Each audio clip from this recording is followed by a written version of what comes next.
Como vocês definiriam o core para algum aluno que fizesse essa pergunta para vocês? Mas o que é o Agora core? pode responder, João. Eu diria que são um conjunto de músculos estabilizadores responsáveis por proteger órgãos, a tua postura, a coluna. Tá bom, obrigado. Muito bom, João, obrigado. Aí não pode falar. João acabou com tudo. Não, perfeita a colocação do João. Então, o core, ele é a base dos nossos movimentos. Ele faz a mobilidade da nossa coluna e da nossa pelve. E também faz a transferência de força para membros superiores e inferiores. Isso. Aí no terceiro até vou fazer porque é importante o treinamento de core no planejamento de treino, que daí vem o porquê, que a sugestão de assunto foi minha, até eu sempre bato muito nessa tecla, porque eu tenho uma perspectiva de que, para todos os treinamentos de academia em geral, ele é subvalorizado, a importância do core, né? Inclusive na montagem de treinamentos, a gente tem uma gama muito menores ou inexistente de exercícios focados diretamente no core, enquanto que nos membros mais populares assim, do corpo, nas partes mais populares, a gente tem bastante ênfase. E também, já fazendo o link com a atuação da Prof no Pilates, também uma subvalorização do exercício de Pilates, que é tido popularmente como algo mais simples ou mais fácil, enquanto que na verdade a gente sabe que os oblíquos externos, mais aqui do ladinho. Ali o amarelinho. Os oblíquos internos, que é a parte de dentro, né? Eles trabalham em mais conjunto. de dentro, o interno tem um volume menor, né? De quantidade de músculos, está logo abaixo do externo, ali, como a gente pode ver no recorte. E os transversos abdominais, que é a parte interna total lá, é a última camada, digamos assim. Uma última parte que só gostaria de fazer referência, que a gente observa sempre nessas figuras de anatomia, que é essa linha alba, que é essa unificação central que vem desde o início do externo aqui até chegar lá embaixo no osso púbico. Ele faz um agrupamento de todas essas musculaturas, especialmente a parte externa dele, o reto abdominal e o oblíquo externo. Ajudam a melhorar ou Sim. cirurgia, no caso? Como é que funciona? Não, na verdade, os exercícios para a diástase, acontece, se ela quiser até me ajudar, mas ajuda, né? A flexão lateral do tronco e também a estabilidade isométrica. O oblíquo interno do abdômen, ele faz o movimento de estabilidade isométrica e também de flexão lateral. O reto do abdômen, esse mais de cima, digamos assim, faz a flexão da coluna, como o nosso abdominal mesmo, o supra.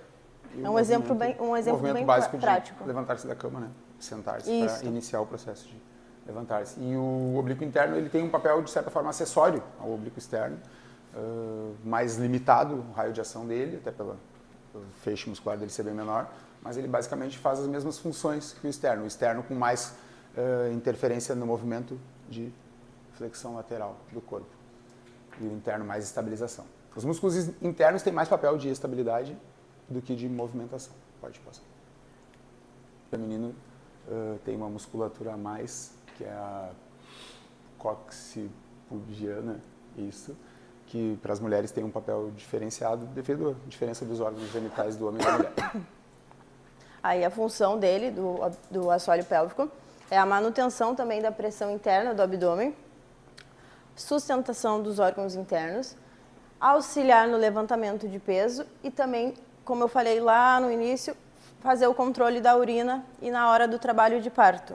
Essa questão do controle urinário, né, que é, tendo em vista o nosso público-alvo aqui, especialmente os mais idosos, a gente encontra uma necessidade, né? Se a pessoa tiver muito problema de incontinência urinária, for a um consultório de fisioterapia, provavelmente vai ser receitado pelo fisioterapeuta o movimento da elevação pélvica, que é um dos poucos movimentos que trabalha com ênfase essa região e é fundamental, né? É importante. Eu até estou com um aluno, né? O seu Roberto, né? Estava trabalhando com nós, e ele veio relatar para mim que tinha essa dificuldade e que o fisioterapeuta tinha comentado alguma coisa e automaticamente foi inserido no treino o exercício de elevação pélvica. É um exercício muito simples, de certa forma, se a gente parar para pensar, a gente precisa de pouca estrutura para realizar. Nem todos os nossos alunos conseguem, pelo fato de ter que permanecer deitado, né, no solo. Alguns têm essa dificuldade de ir ao solo ou de permanecer deitado por desvios na coluna, mas para aqueles que é possível, é um exercício prático, simples e muito fácil de ser prescrito e executado. Então, muito importante, porque a gente, quando pensa em elevação pélvica, pensa na elevação pélvica com peso, já focado na questão do desenvolvimento do glúteo, enquanto que o trabalho primário dela é esse, de controle do assoalho pélvico. A não flexão para o outro, ele trabalha de forma paralela à coluna, estabilizando a coluna para que ela não sofra grande impacto enquanto acontece esse movimento. Então eu considerei assim que os eretores de espinha são acessórios aos transversos abdominais nos movimentos de rotação, porque eles também estão posicionados no mesmo sentido, enquanto que o multífido é um acessório do quadrado lombar nas funções que eles executam. Eu tenho uma pergunta. Esse Pois não. músculo ali que tu falou que não está identificado. O quadrado lombar. Esse aí. É essa faixa clara aqui. Ele tem alguma relação, por exemplo, com escoliose, essas coisas assim? Sim, ele tem Por exemplo, isso. se fortalecer esse músculo, melhora essa situação? Na verdade a gente vai entrar mais para frente, mas sobre a escoliose, todos têm. Todos os músculos do core têm papel em todos os desvios de coluna, que é onde a gente vai tentar chegar em seguida. Na questão da escoliose, como é um desvio lateral, a influência dos transversos é mais intensa do que do quadrado lombar. O quadrado lombar teria mais influência para a resolução de lordoses, que daí é a curvatura para frente. No caso, a escoliose que tu está falando, a gente já vai chegar nelas, é para desvios laterais, mas eles têm influência sim. Vamos supor quando a gente está fazendo uma prancha, nós que conhecemos o movimento. Acontece aquele ajuste, subimos um pouquinho o quadril, vamos descer um pouquinho, então é aí onde acontece, é o feedback sensorial.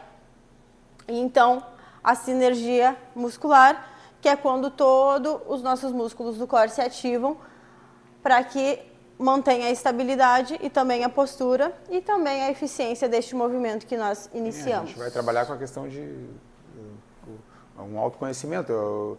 A questão do aluno, agora me fugiu o termo, mas a gente está sempre cobrando, que é de ter um domínio sobre toda a sua estrutura corporal. Isso vai se construindo aos poucos, né? Como é uma questão motora envolvendo a parte neurológica, a pessoa no primeiro momento vai sendo lembrada daquilo como aquilo. Sobe um pouquinho o quadril, sobe um pouquinho, até que vai chegar o momento em que ela vai fazer aquilo de forma automática, que é isso que se busca nesse controle neuromuscular, que o cérebro vai sendo treinado para fazer essa estruturação da parte interna dos músculos para que tu te posicione corretamente. Isso. Aí os critérios de seleção foram por participantes, intervenções, comparadores, resultados e desenho de estudo. Aí o tipo de estudo, eles escolheram só ensaios clínicos randomizados. Os participantes eram adultos com idade entre 18 e 65 que tinham lombalgia crônica, todos eles. E o tipo de intervenção é que era qualquer tipo de exercício, eles faziam qualquer tipo de atividade, de qualquer duração, de qualquer intensidade, mas todos eles praticavam exercícios.